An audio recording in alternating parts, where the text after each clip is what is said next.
Doctor Vegapunk is joining Straw Hats. जी हाँ, आपने बिल्कुल सही सुना।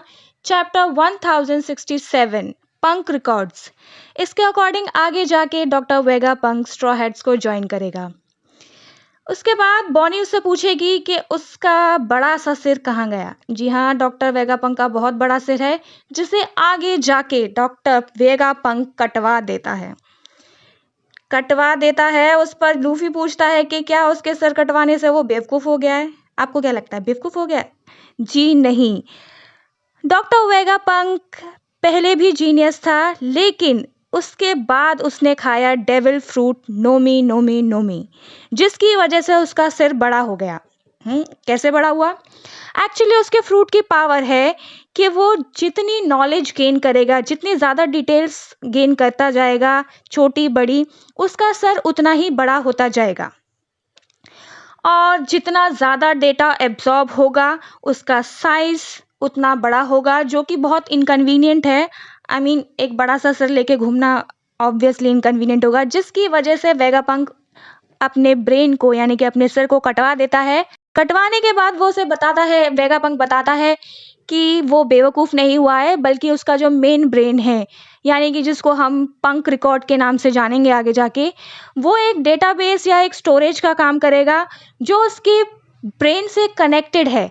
उसके सर पे एक एप्पल का एंटीना लगा हुआ है, जिससे वो कभी भी चाहे तो अपने मेन ब्रेन के साथ जो है सिंक्रोनाइज हो सकता है। इसके अलावा उसने सारे आइलैंड्स पे अपने क्लोन्स भेज रखे हैं। 6 क्लोन बनाए हैं उसने, जो उसने अपने अलग अलग आइलैंड पे भेजे हैं। और उन क्लोन्स का काम है इंफॉर्मेशन, नॉलेज इकट्ठी करना। और ये उसका फ्यूचर प्लान है कि वो चाहता है उसका ब्रेन एक तरीके से यूनिवर्सल लाइब्रेरी का काम करे, काइंड ऑफ लाइक इंटरनेट। जैसे इंटरनेट पे कोई भी इंफॉर्मेशन अपलोड कर सकता है, वहां से गेन कर सकता है। वेगापंक भी ऐसा ही चाहता है कि आगे जाके पंक रिकॉर्ड्स यानी कि उसका जो ब्रेन है वो यूनिवर्सल लाइब्रेरी बने, जहाँ पे लोग अपने आइडियाज, अपनी नॉलेज, अपना सब कुछ शेयर कर सकता है। तो आइडिया तो काफी अच्छा लग रहा है वन पीस में भी जो है इंटरनेट आने वाला है।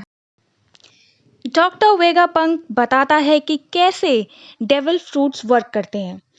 नोमी जापानीज में रिफ्लेक्ट करता है अंडरस्टैंडिंग ऑफ फ्रूट्स को।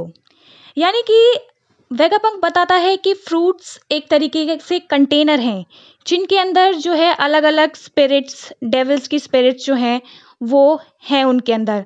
और जैसे ही कोई कंज्यूमर उन्हें खाता है, तो वो कंज्यूमर खुद एक कंटेनर बन जाता है और उस स्पिरिट को कंटेन करता है। फॉर एग्जाम्पल अगर हम बात करें हितो हितो नोमी मूल निक्का, निका जो है स्पिरिट है एक वॉरियर ऑफ लिबरेशन की, जो जैसे ही लूफी ने फ्रूट खाया उसके अंदर जाके फ्यूज हो गई। फ्रूट खाने के बाद लूफी अब कंटेनर बन गया है उस स्पिरिट के लिए। डॉक्टर वेगापंक बताता है कि फ्रूट्स जो है वो री इनकारनेट हो सकते हैं, यानी कि एक से दूसरे में जा सकते हैं। डॉक्टर वेगापंक बताता है कि डेविल फ्रूट्स री इनकारनेट हो सकते हैं। ऑब्वियसली एक स्टोरेज है, से अगर हम उसमें से दूसरे स्टोरेज में उस सामान को डाल दें, किसी भी चीज़ को डाल दें, तो ऑब्वियसली स्टोरेज बदल जाएगा। तो इसी तरीके से अंदर की स्पिरिट ख़त्म नहीं होती डेविल फ्रूट की, वो बस अपने कंटेनर्स चेंज करते जाते हैं। जो भी उन्हें उनके अकॉर्डिंग जो है उनकी वाइब्स मैच करता हुआ, उनके वेव्स को मैच करता हुआ अगला कंटेनर दिखाई देता है, वो उसके अंदर शिफ्ट हो जाते हैं।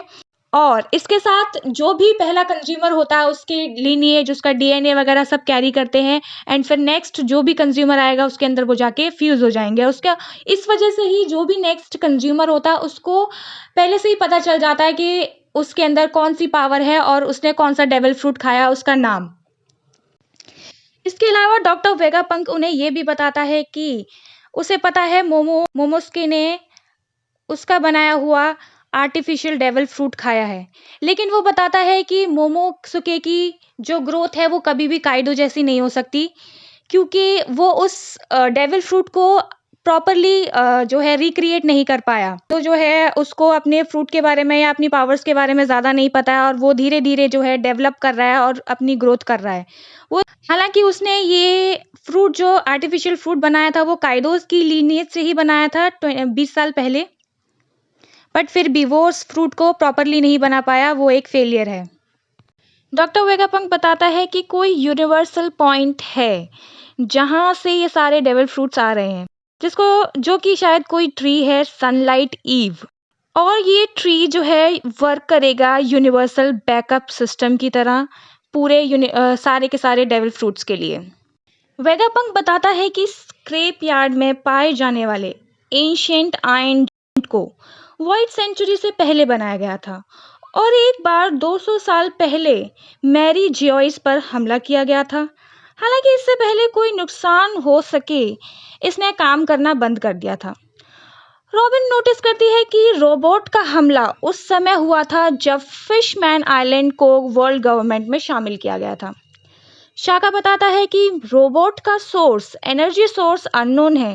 ये पुराने ज़माने में मिलता था, लेकिन अभी प्रेजेंट में ढूंढ पाना इम्पॉसिबल है। वहीं पता चलता है कि सीपीओ बॉनी को खोजने और मारने के लिए एग हेड पर आ गए हैं और उन्होंने एक सी बीस्ट को नष्ट कर दिया है। इसी बीच में मोमोइरे आइलैंड पर कुमा किसी चीज की ओर दौड़ना शुरू कर देता है और रेवोल्यूशनरी आर्मी उसके पीछे आने लगती है। अगर आपको वीडियो अच्छा लगा हो